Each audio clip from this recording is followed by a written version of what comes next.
Jenny Collins was a 20-year-old girl living in a quiet little town surrounded by rolling hills and fields of wildflowers.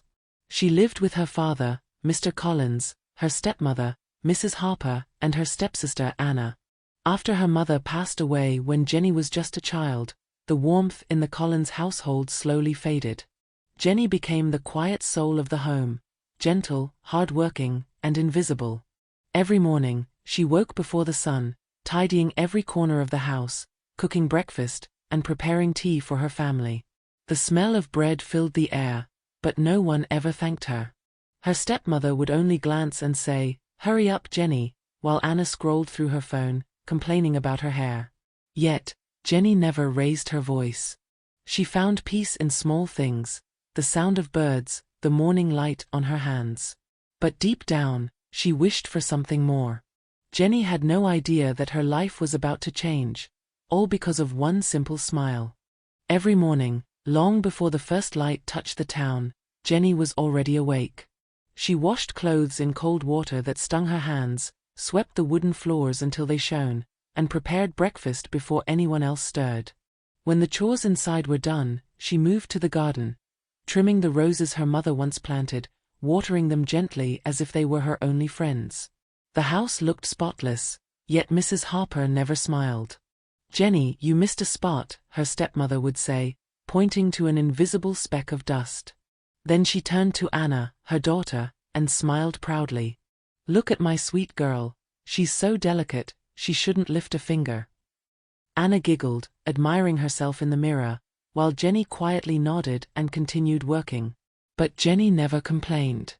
When she had a moment to herself, she fed stray cats behind the house or helped old Mrs. Wilson carry groceries. Small acts of kindness gave her peace. They reminded her that her heart still mattered, even if her family didn't see it. As spring arrived, the town buzzed with excitement. The annual town fair was coming, a day filled with music, food, and laughter. Mrs. Harper declared that Anna must look perfect. It was her chance to meet a good husband. Jenny was given double chores: cleaning, ironing, decorating, all without rest. That evening, when everyone had gone to bed, Jenny softly asked, "May I have a new dress for the fair?" Mrs. Harper laughed coldly. "You don't need one, Jenny. No one will look at you anyway." Jenny said nothing. She took her old, faded blue dress and began to sew the torn hem by candlelight. Her hands trembled, but her voice was steady as she whispered, "One day someone will see me, even if just once." The morning of the town fair arrived with golden sunlight spilling across the streets. The small town buzzed with excitement. Stalls lined the square, music floated through the air, and laughter echoed from every corner. Jenny stood quietly by the window, her old blue dress neatly ironed, her hair tied back with a simple ribbon. In contrast, Anna sparkled in a new silk gown, shimmering under the light. "Remember, Anna," Mrs. Harper whispered, adjusting her daughter's necklace, "today you must make an impression. A good husband changes everything." She turned to Jenny and added coldly, "Don't embarrass us. Just stay out of the way." At the fair, colors and voices swirled together. Children ran past with candy, musicians played violins, and the scent of roasted almonds filled the air. Anna laughed loudly, surrounded by admirers, but her charm faded quickly when people realized her vanity. She pouted and demanded attention, while Mrs. Harper followed her like a shadow. Meanwhile, Jenny walked quietly along the edge of the crowd, admiring handmade crafts and helping wherever she could. When an old vendor dropped a basket of apples, Jenny immediately knelt down to help him pick them up. Her hands were gentle, her smile soft and genuine. That was the moment Michael Turner saw her. He was tall, with kind eyes and the calm confidence of someone who had seen much of the world. Approaching her, he said with a warm smile, "You're kind. That's rare these days." Jenny froze, surprised. "Oh, I just wanted to help," she replied shyly, brushing a strand of hair from her face. Michael chuckled softly. "That's exactly why it's special." They talked for a few minutes, about books, family, and the little joys of everyday life. Jenny felt something unfamiliar. Someone was truly listening to her. From across the square, Mrs. Harper spotted them. Her eyes narrowed with fury. She rushed forward, grabbed Jenny's arm, and hissed, "What do you think you're doing? Talking to him like an equal? Go home now." Jenny lowered her gaze, murmuring an apology, and hurried away, her heart pounding. That night, as the fair lights faded into the dark, she sat by her window again, staring at the stars. She whispered to herself, it meant nothing. It couldn't. But no matter how hard she tried, she couldn't forget Michael's gentle voice or the way he had looked at her. Not like a servant, but like someone who finally saw her. Weeks passed, and the memory of the fair still lingered in Jenny's heart like a quiet echo. Life returned to its rhythm, cleaning, cooking, obeying. Yet something had changed. Every time she washed the dishes, every time she looked out the window, she wondered if Michael ever thought of her again. Then came news of another town event, a spring gathering hosted at the mayor's house. Mrs. Harper saw it as another opportunity for Anna to attract wealthy attention. But deep inside, she still burned with anger from that day at the fair. That's when she came up with a cruel idea. "Jenny," she said sweetly, too sweetly, "you may wear Anna's new dress tonight. I want to see if anyone even notices you without pity." Jenny was shocked but obeyed. That evening, as she stood before the mirror, she barely recognized herself. The dress shimmered softly, but it wasn't the fabric that changed her, it was the quiet confidence glowing in her eyes. When they arrived, the ballroom glittered with candlelight and laughter. People turned their heads as Jenny entered. Her calm grace, her kind eyes, her gentle smile, all drew attention without her even trying. Anna clenched her fists, jealousy burning in her chest. Then, through the crowd, Michael Turner appeared. His eyes lit up instantly. "You came," he said warmly. "I was hoping to see you again." Jenny's heart fluttered. "I didn't think you'd remember me," she said softly. "Remember you?" He smiled. "I couldn't forget the girl who picked up apples with a smile." They laughed together, their voices blending with the music. For the first time in years, Jenny felt seen, truly seen. But their happiness was short-lived. The next morning, Mrs. Harper slammed the kitchen door and shouted, "You embarrassed us. You tried to steal attention that wasn't yours." Jenny froze, clutching her apron. "I didn't mean to. I just... Enough." Mrs. Harper snapped. "You've humiliated this family." Mr. Collins stood by silently, guilt clouding his face. He opened his mouth to speak but said nothing. Jenny looked at him with tearful eyes, realizing he would never defend her. She ran outside into the garden, her heart breaking with every step.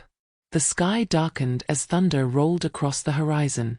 She sank to her knees, whispering through tears, "Maybe I was never meant to be loved." Raindrops began to fall, soft at first, then stronger, until the world blurred into gray. Jenny pressed her head against the cold windowpane, her sobs fading with the storm. That night, the thunder quieted, and Jenny fell asleep by the window, her heart heavy with silence. The days that followed were heavy and silent. Jenny barely spoke to anyone. She avoided her father's eyes and kept her distance from Mrs. Harper and Anna. From dawn until dusk, she buried herself in housework, sweeping, washing, polishing, anything to keep her mind from drifting back to that night. Her hands worked endlessly, but her heart felt numb. One quiet afternoon, she decided to pick some wildflowers from the hillside behind their home, something she hadn't done since childhood. The sky was soft and golden, and for a brief moment, she felt free. But as she reached for a white daisy near the edge, her foot slipped on the wet grass. Pain shot through her ankle, and she fell, unable to stand. Alone and frightened, Jenny called for help. Her voice echoed through the valley, fading into the wind. Just when she thought no one would come, she heard hurried footsteps. It was Michael. He knelt beside her, worry etched across his face. "Jenny, are you hurt?" Without waiting for an answer, he lifted her gently into his arms. "You should have called me sooner," he murmured. Back at her house, he bandaged her ankle and brought medicine. Over the next few days, He visited often, bringing books, food, and quiet conversation. He never pitied her. He simply saw her. One evening, as he was about to leave, he said softly, "You don't have to pretend to be strong all the time. It's okay to let someone care for you." Jenny felt her throat tighten. No one had ever said those words to her before. For the first time, her heart began to heal, not because of love, but because she finally felt seen and valued. That night, she opened her worn journal and wrote slowly, "Maybe kindness always finds its way back, even if it takes time." The weeks turned into months, and Jenny's world began to shift in gentle, almost unnoticeable ways. Her ankle healed, but more importantly, so did her heart. Michael continued to visit, always with a warm smile and kind words that made her feel seen. Sometimes, they walked in the garden, talking about dreams and life. Other times they simply sat in silence, the kind that felt peaceful, not empty. One afternoon, Michael came to speak with Mr. Collins. "Sir," he said respectfully, "Jenny is bright and capable.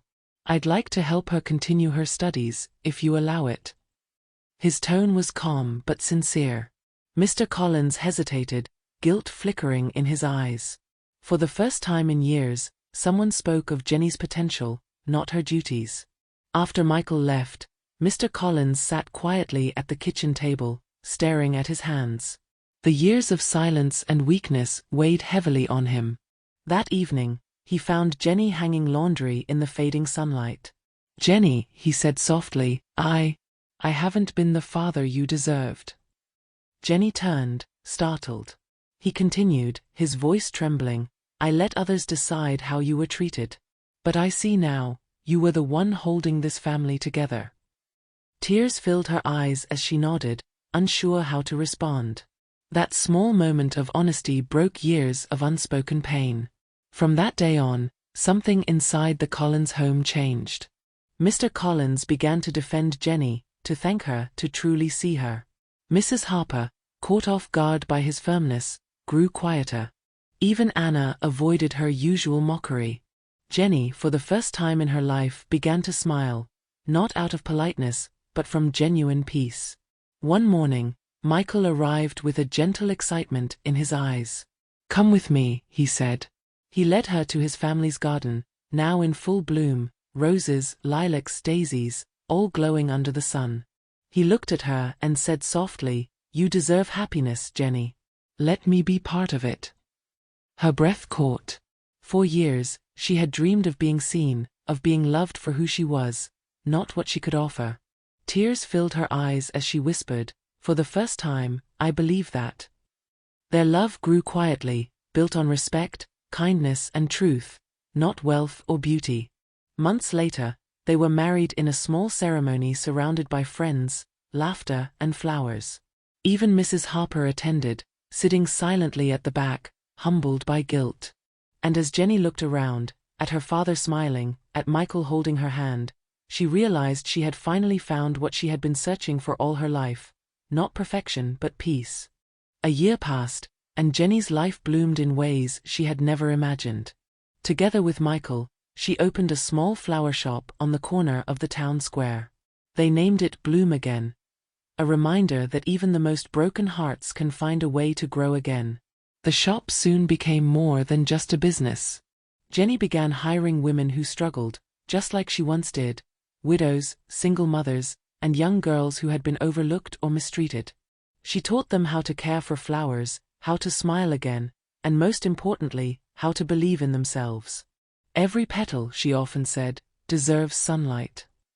One afternoon, a shy young girl walked into the shop wearing an old, torn dress. She looked down, embarrassed, and whispered, "I was just looking." Jenny knelt beside her, smiling softly. "You look beautiful just the way you are," she said. The girl's eyes widened. Those simple words warmed her heart, just like Michael's had once done for Jenny. As the girl left with a small bouquet of daisies, Jenny stood by the window, watching the sunlight spill gently across the flowers. The golden light danced across her face, and she whispered to herself, "No one is invisible forever. Sometimes, it just takes one person to truly see you." Her reflection smiled back, stronger, wiser, and finally at peace. The story of Jenny Collins became more than a tale of love. It became a testament to the quiet power of kindness, how it can heal, restore, and give new life where there was once only pain. Message: true love and kindness have the power to transform not just lives but hearts. So, what do you think? Can kindness really change someone's life? Share your thoughts below, and don't forget to subscribe for more emotional English stories.